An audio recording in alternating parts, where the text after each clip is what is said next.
So today is Tuesday, April 20th, 2021. My name is Brittany Ruiz. I'm interviewing Deisy Ruiz for the Voces Oral History Center at the University of Texas at Austin.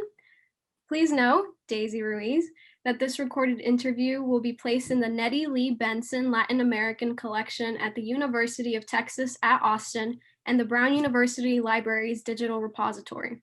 If there's anything you do not wish to answer or talk about, I will honor your wishes. Also, if there is a topic that you want to talk about, please bring it up and we can discuss it.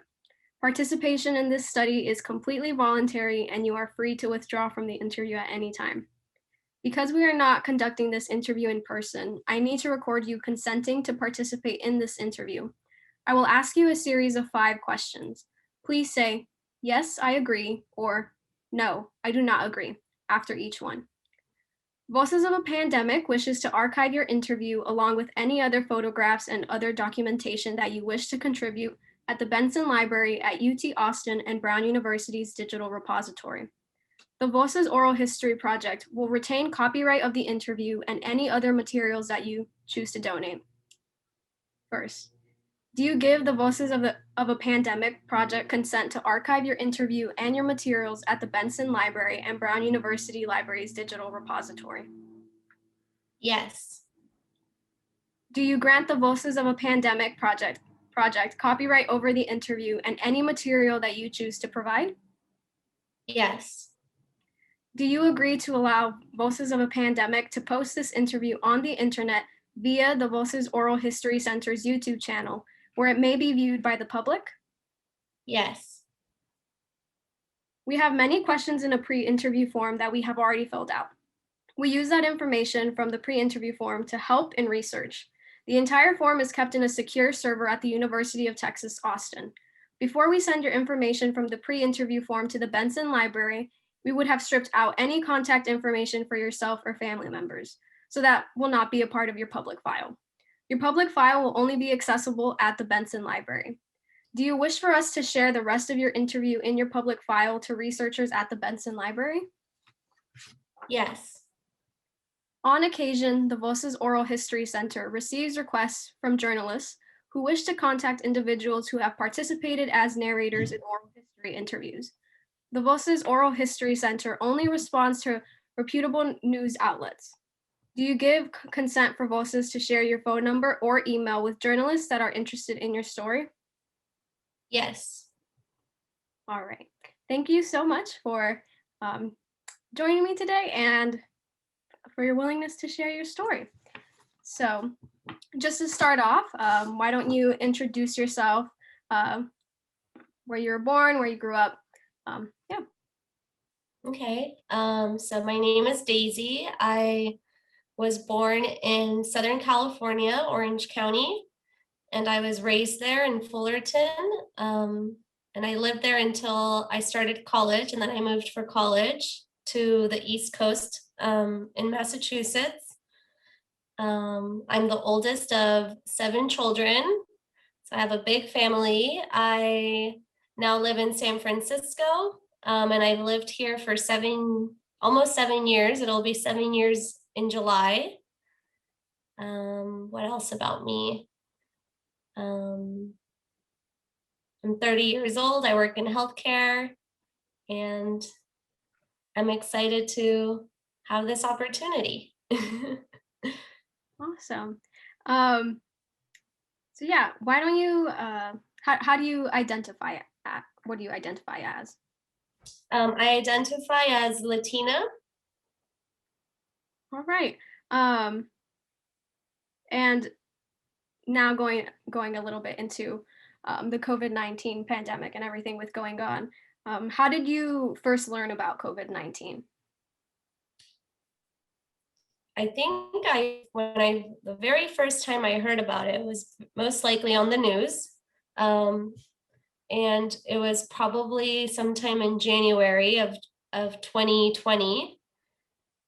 And it was a news coverage just saying how this new virus was spreading in China and was highly contagious and spreading pretty quickly. I think that's how I first learned about it.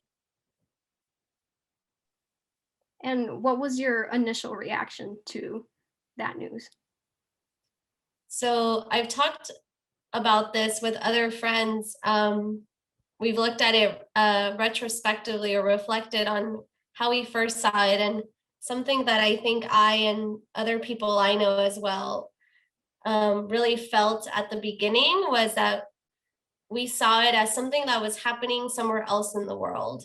Um, we still felt for those people, but we didn't imagine that it was going to spread everywhere. At least I didn't. I didn't think that that would happen. I saw it as, oh, this is like world news. This is what's happening in China, but I didn't expect it to end up being the reality in every place of the world. And could you walk us through how a day in your life looked like before COVID-19, or maybe even how a day going to work looked like for you? Yeah. So prior to the pandemic and prior to a lot of things shutting down or our lives changing, my day to day was I would work Monday through Friday, and I work in the cancer center at UCSF. I do administrative work there. I'm a supervisor. I'm part of the leadership team in the cancer center. So I would go to the office Monday through Friday, usually normal 9 to 5 or 9 to 6 type of hours. Um, I would be around coworkers and doctors and providers. I work in an ambulatory clinic, so it was all like the outpatient setting. Um, and then after work, I would typically come home and either have some dinner at home or go out somewhere to eat or hang out with friends. And then on the weekends, those were also usually just filled with weekend type activities like going to the park or celebrating someone's birthday and having a get together or doing also errands like groceries and shopping.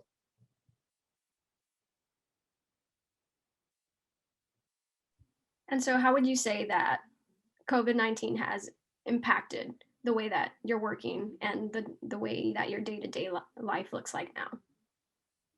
Yeah, well, I think for almost everyone, it's impacted to some degree, to different degrees for individuals. But for me, it's definitely changed the way I work. So I had never worked remotely. I had never worked from home prior to COVID-19. And then in March of 2020, when there were government mandates asking for things to shut down and people to quarantine, my employer, for the first time ever, offered the option, or more so, kind of, it was the rule, right? It was you now have to work from home because they didn't want people to be on site who didn't need to be there. And since I'm part of the administrative team, I was able to work remotely and start doing that. So it definitely changed that. And nobody else on the administrative team had worked remotely before. It was not something that was common in our workplace, in our office. We had always been accustomed to everyone going on site every day. But the pandemic made it a necessity. And I think in other ways also made people realize that it was possible that they could work remotely and still do their work from home. So I think it opened up the way we think about how we do our work and changed our perspectives on what possibilities there are, at least for certain roles. Of course, like the providers and the doctors, nurses had to still be on site at least some of the time. So that's how I changed my work life. And then, so I've worked from home since March 2020, so over a year now. I've only been on site probably 5 or less times. I could count them on one hand. And those times it was like I needed to go get a vaccine or I needed to go for another important reason. And then my personal life, I mean, it definitely also had great impact. I wasn't able, and still to this day can't have a huge gathering of friends or loved ones. And things closed down, like indoor venues for concerts and restaurants and um, studios, like if you go to the gym or a dance studio, and everything shut down. So all of these things that prior to COVID were activities I would do or activities that I had the option to do, no longer were an option. So, and of course, travel too was another thing that definitely decreased or didn't happen for a while for me because of COVID. Yeah, and going off of what you mentioned earlier about when your initial reaction to learning about COVID-19 and how you and your friends were aware of the situation but really felt removed from it. Um, was there a was there a moment, like, whether that be when your employer like said gave you guys the option to go work from home, was there like a moment that you felt that reaction change and kind of be like, where you're kind of like, oh, like this is not real, but like you're like, this is now like affecting us as well? Yeah, I think I would say that that moment for me was the day that the mayor of San Francisco, where I live, announced a city like shutdown. I remember I was still in the office that day because it was still developing. Um, and I was about to walk into a meeting with my manager. And as I was walking into the meeting, my phone buzzed. I got like an alert. So I looked at my phone, and it was a text from my boyfriend with the news article, or like with the screenshot of the news flash saying like the city will shut down and there will be a curfew in effect, like starting tomorrow or starting in 2 days, something like that. And then he followed up that text message with like, okay, I'm running to the grocery store right now to buy us food and things for like the next 2 weeks. So I think that was the moment for me where it became more real, where it was like, oh, wow, this is actually happening. But even in that moment, we thought it would be for like a few weeks. We didn't think it would be as long as it's been. We thought, okay, we just need to get enough food for like 2 or 4 weeks or so and see how, and then we'll be okay. But that was the moment for me that I recall, and it's still pretty vivid in my mind. And as I looked at my phone and then I looked up, I think my face was in shock. So my manager looked at me and she's like, what happened? And I was like, this happened. And then I showed her the news article on my phone. Yeah. And so now after everything that has happened, what would you say is the most challenging part of your um, work there? The most challenging part about the transition? Hmm. Yeah, I think for me, the most challenging part is not being able to see family or friends as easily, or not being able to see them because everyone wants to stay safe and be cautious. And I totally agree with that. But it's hard because, on the other hand, right, you miss seeing people and you miss being close to them and getting to hug them or talk to them in person. For me, that has been the hardest part. I know for other people, they have been impacted way more, um, harder in different ways. I felt very lucky that I was able to stay employed, and I was able to work from home. I didn't have to go on site.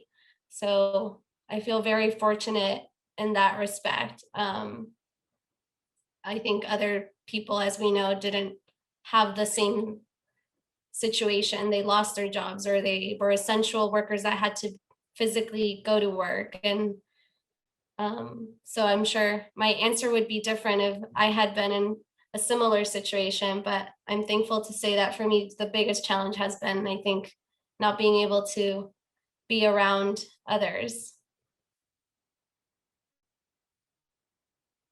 Yeah, definitely. And with all of the challenges and what are you doing, or what is something that brings you joy in these moments? Yeah.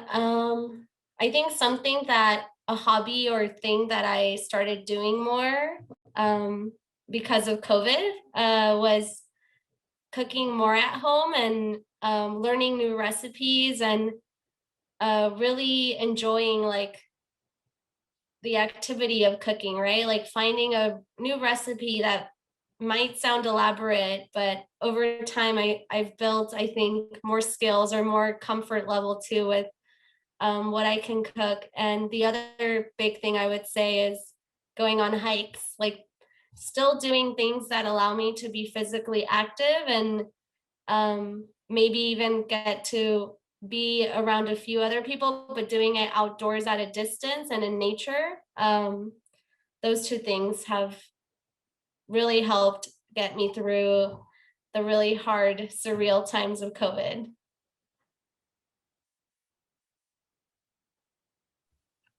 So now moving on a little to some questions about healthcare, especially as it relates to your job.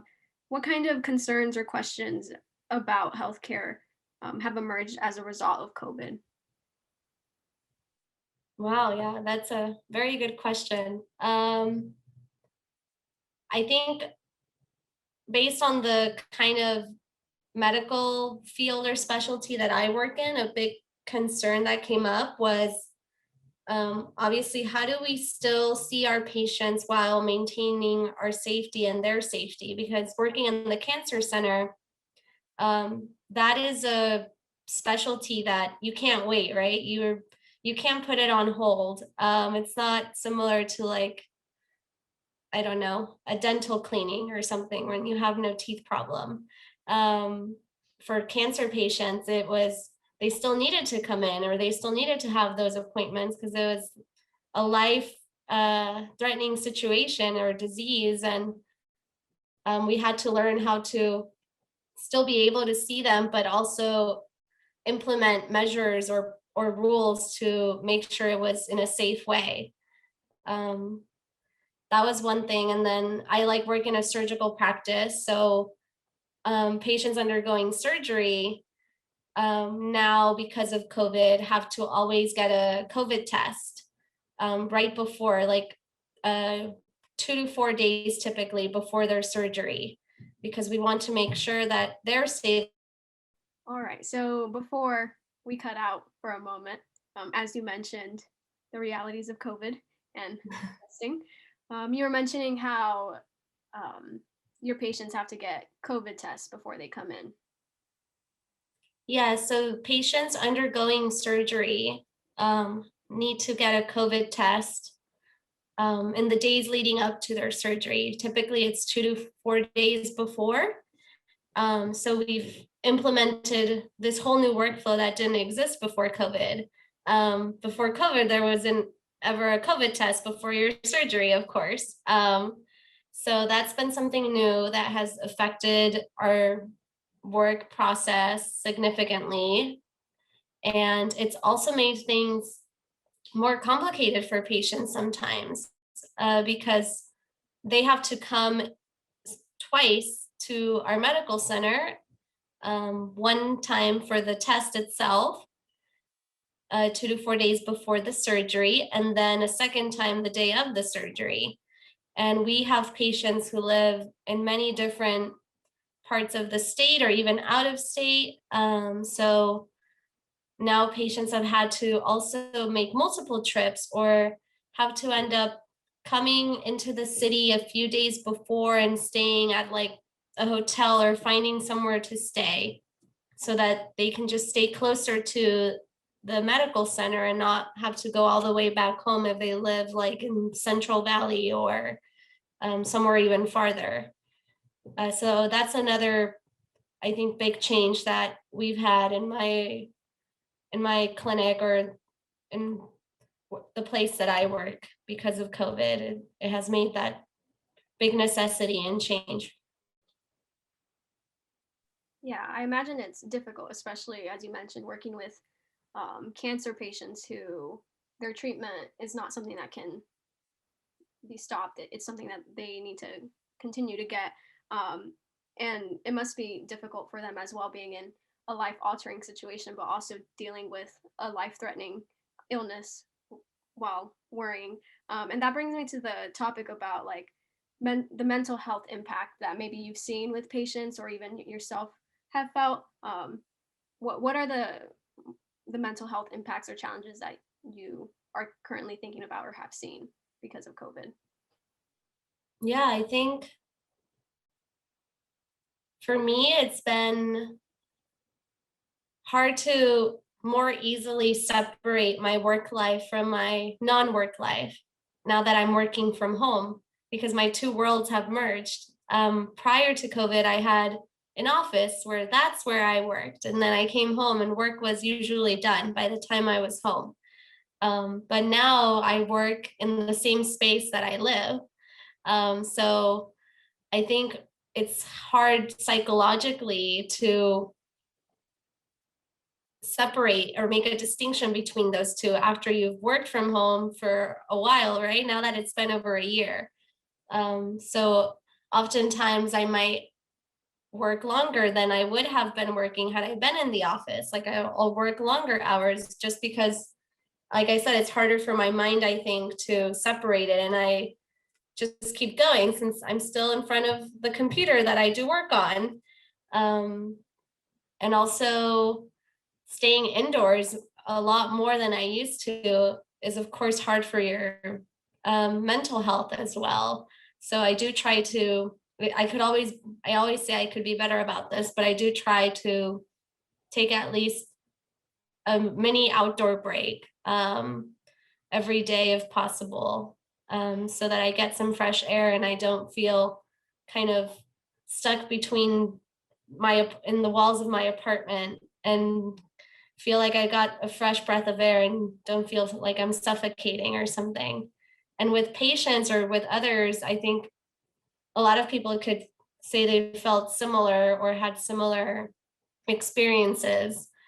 Um, I think patients, from my experience at the beginning of the pandemic, they were pretty understanding. Like they were very understanding of all the new safety measures and screening and infection control things that we had to do because of COVID. They, in general, most patients understand why we're doing that, and they know that it's because we're trying to protect them and everyone else, that we're doing it for everyone's safety.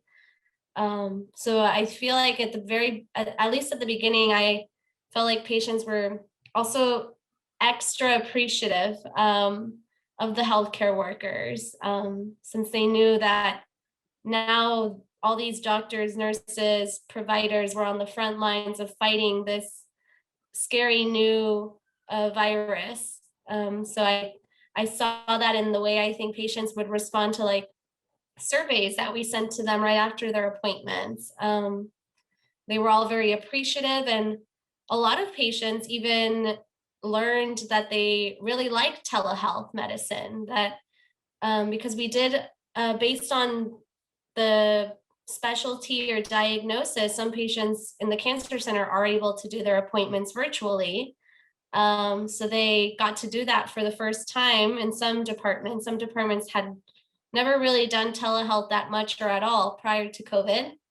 But now that they were almost in a way pressured or forced to do it because there was no other alternative, a lot of patients and even providers have now really learned that they like telehealth a lot more than they thought they did, and really see the value in it too. Especially, like I said earlier, we have patients who come sometimes from very far away.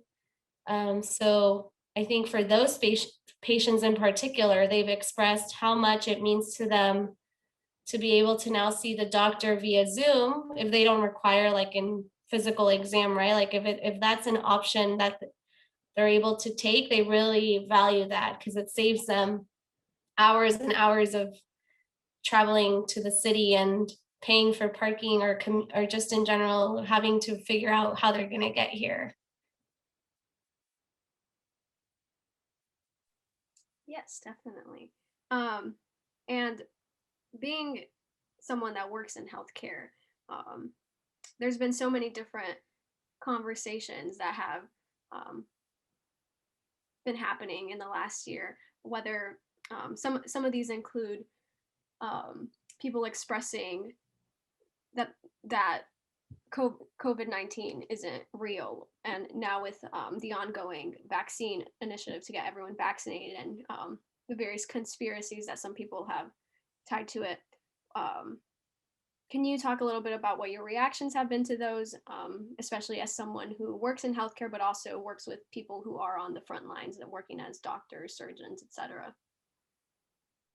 Yeah, I think I've always been a big fan of science. So I definitely am part of the group that always really believes and admires science. So for me, it was hard to hear people say things like it wasn't real, right? That it was fake, or just seeing people not take it as seriously as I thought it should be taken. Um, People not complying to wearing masks, or um, not wanting to, how do I say it? Like, I guess not wanting to believe what all the leaders in science were trying to tell us, and denying the data or denying the scientific facts.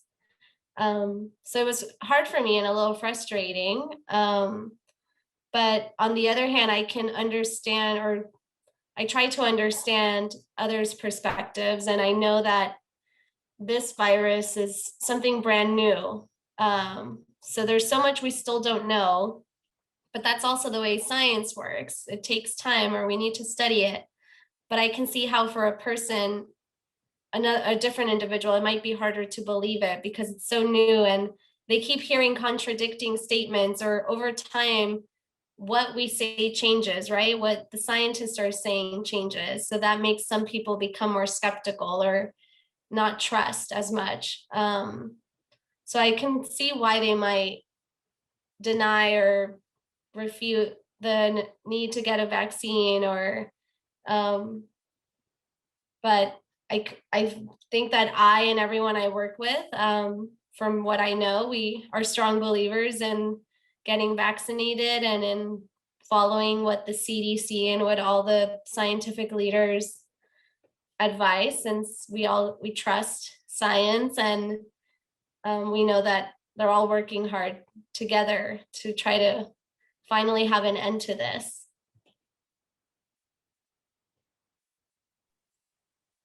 So now moving a bit to like the daily impacts. I know you've already touched upon how it's affected you already, like throughout the interview.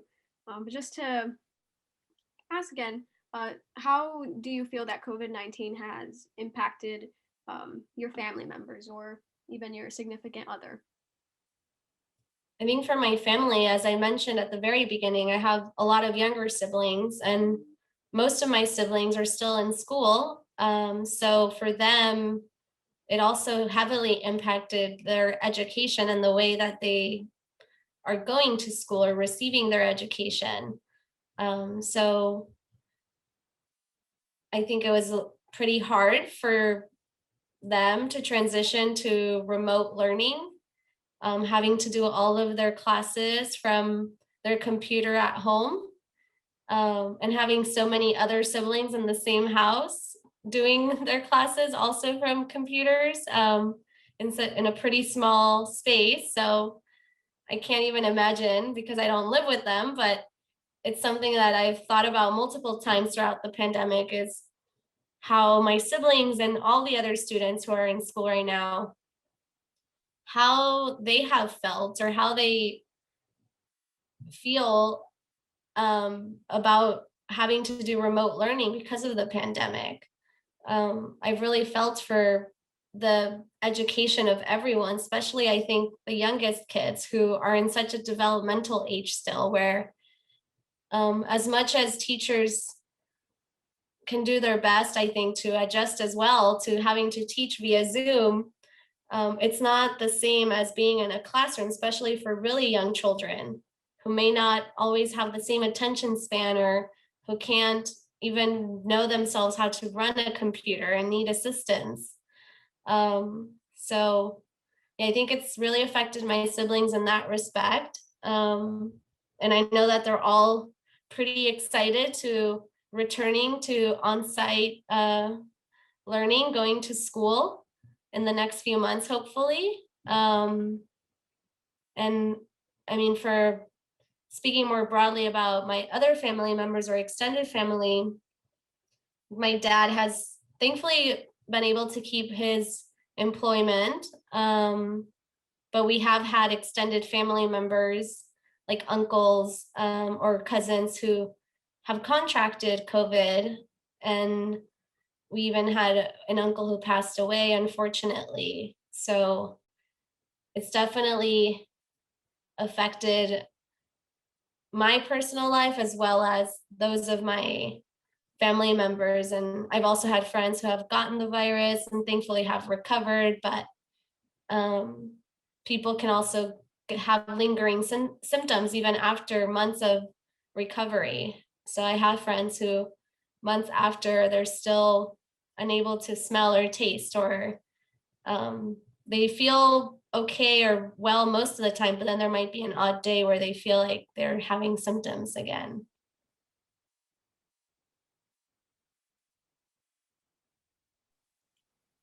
And so,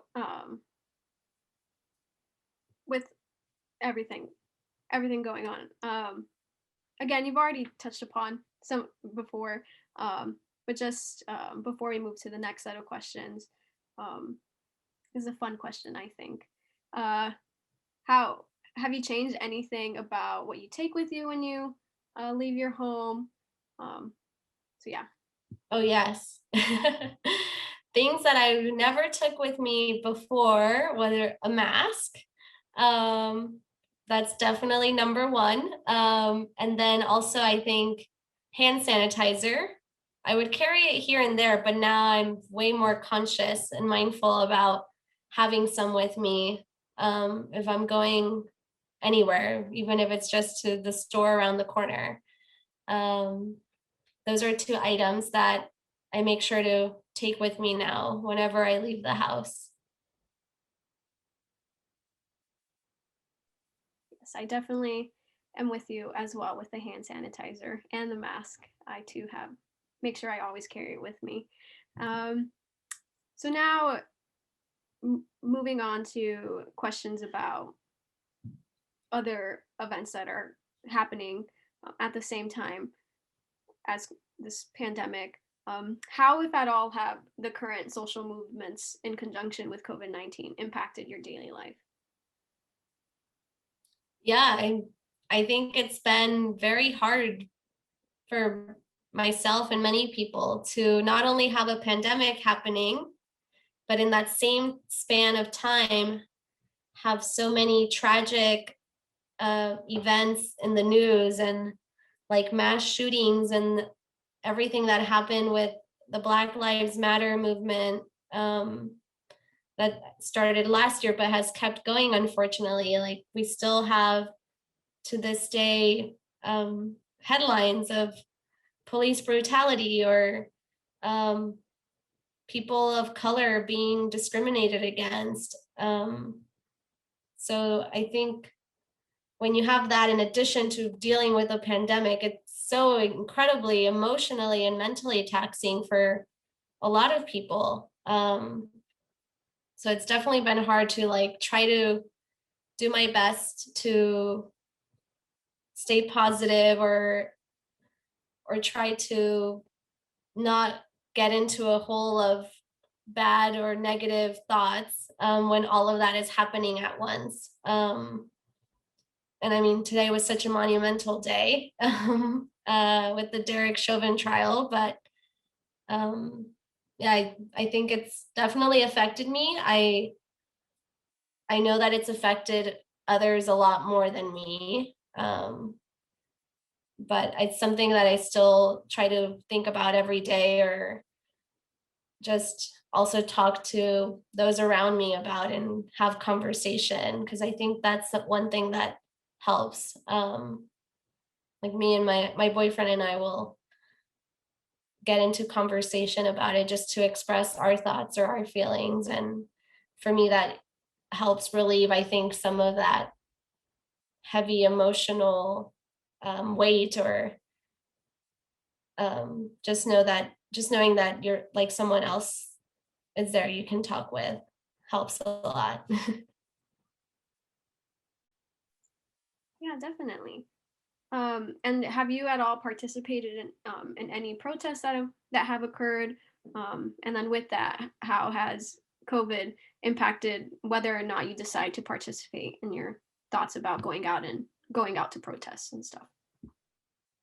Yeah, I think for me, what I would say is at the beginning in the summertime of 2020, I did go to one protest right after the George Floyd um, event, or I don't even know what to call it because it was such a tragic thing. But right after George Floyd happened, there were tons of protests everywhere, including San Francisco. So I did go to one I want to say it was around summertime when I went.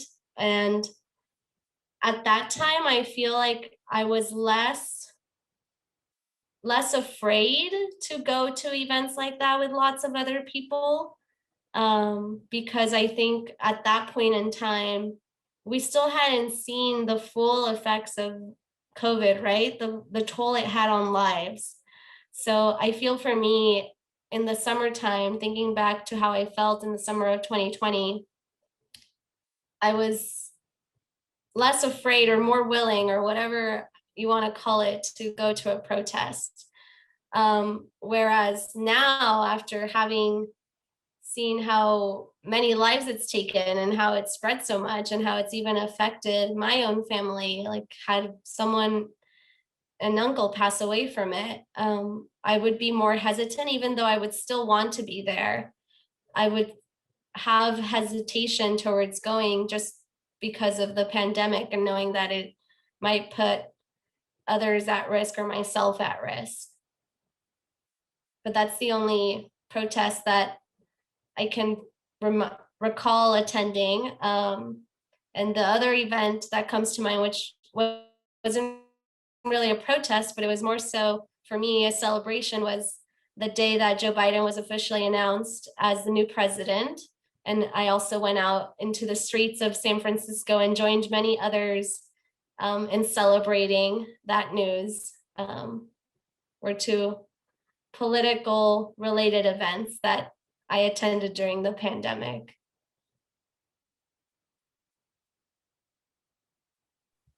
Yeah, both two very different events, but I can imagine how, um, especially with the Joe Biden celebration, how that must have felt, especially um, being that it was in November after being in quarantine for a while and not knowing what's going on with the world and having something to go out and celebrate and being in the crowd, just sharing Mm-hmm. a moment of joy.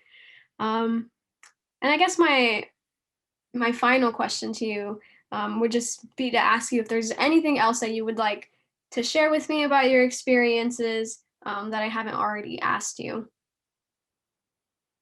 Good question.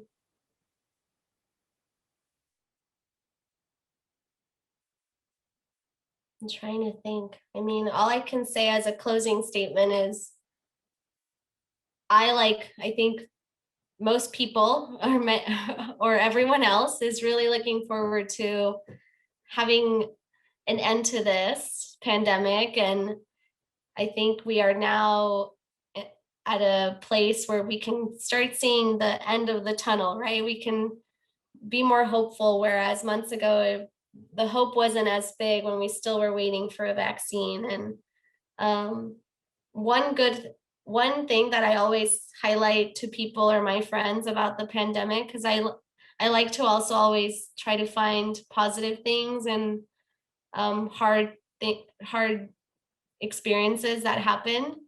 Um, Something that I've been amazed about that I think was a big positive thing about the pandemic is we were able to see just how amazingly fast scientists can work when they put their minds together.